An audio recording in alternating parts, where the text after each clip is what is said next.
लल्लू मगरमच्छ अपनी पत्नी के लिए एक रसीला आम लेकर गया। उसे यह बहुत पसंद आया। उसने उसे बताया, आम के पेड़ पर रहने वाले बंदर ने उसे अपने दोस्त मंगू को दिया था। क्या वह बहुत सारे आम खाता है? उसकी पत्नी ने पूछा। हाँ, बिल्कुल, उसे आम बहुत पसंद हैं, मगरमच्छ ने कहा। ऐसी स्थिति में उसका हृदय बहुत रसीला होगा, पत्नी ने कहा। आपका क्या मतलब है? मगरमच्छ से पूछा। मेरे जन्मदिन पर उसे हमारे घर ले आओ, हम उसे मार डालेंगे और उसका रसदार दिल खा लेंगे, उसकी पत्नी ने अपने होंठ थपथपाते हुए कहा। अगले दिन उसका जन्मदिन था। उसने अपने पति को याद दिलाया कि वह अपने बंदर मित्र को घर लाना न भूलें।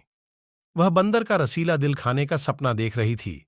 मंगू अपने दोस्त मगरमच्छ को देखकर खुश हुआ। क्या आप और आम खाना चाहेंगे? उसने पूछा।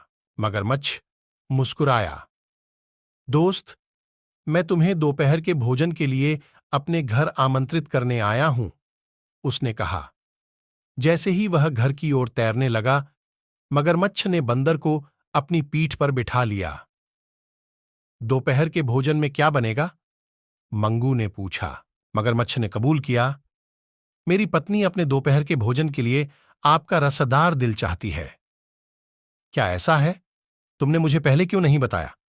मैं दिल अपने साथ ले आया होता, बंदर ने कहा। यह सुनकर मगरमच्छ आश्चर्यचकित रह गया। क्यों?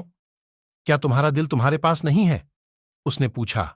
आपने आम के पेड़ के बगल में नारियल का ऊंचा पेड़ देखा है ना?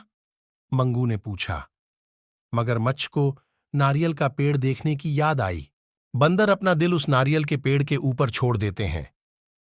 हमें अपना दिल पाने के लिए ऊपर तक पहुंचना होगा, मंगू ने समझाया।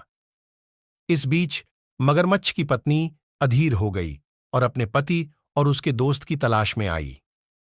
मगरमच्छ ने उसे बताया कि मंगू ने अपना दिल नारियल के पेड़ पर छोड़ दिया है। वहां पेड़ पर बहुत सारे बंदरों के दिल हैं।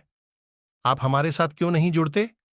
आप दोनों के पास एक एक बंदर जैसा दिल हो सकता है, मंगू ने कहा।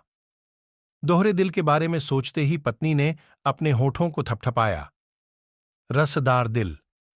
वह अपने पति के साथ गई, जो मंगू की पीठ पर सवार होकर नारियल के पेड़ की ओर तैर गया। शीघ्र ही दल दूसरे किनारे पर पहुंच गया। मंगू जमीन पर कूद गया और नारियल के पेड़ पर चढ़ गया। दोनों मुर्गों ने उसका पीछा किया। जल्द ही बंदर पेड़ के ऊपर था। क्या तुम पकड़ोगे? मैं इसे छोड़ दूंगा, मंगू ने कहा। दोनों मगरमच्छों ने अपना सिर हिलाया और पकड़ने के लिए तैयार नारियल के पेड़ के नीचे इंतजार करने लगे। तभी मंगू ने बड़ा नारियल तोड़कर नीचे फेंक दिया। नारियल पत्नी के सिर पर लगा। जैसे ही वह गिरी, एक और नारियल तेजी से नीचे आया और मगरमच्छ की नाक पर जा लगा। नाक से खून बहने के कारण मगरमच्छ पानी की ओर भागा। उसकी पत्नी भी उसके पीछे थी। दोनों फिर कभी न दिखने के लिए तैरकर चले गए। नारियल का पेड़ हंसा। तो क्या आप अपना दिल यहीं छोड़ जाते हैं? उसने मजाक में पूछा। बंदर ने हंसते हुए कहा, मैं अपना दिल ए पेड़ पर छोड़ सकता हूं, लेकिन मैं अपना दिमाग अपने साथ रखता हूं। आम का पेड़ भी हंसी में उसके साथ शामिल हो गया।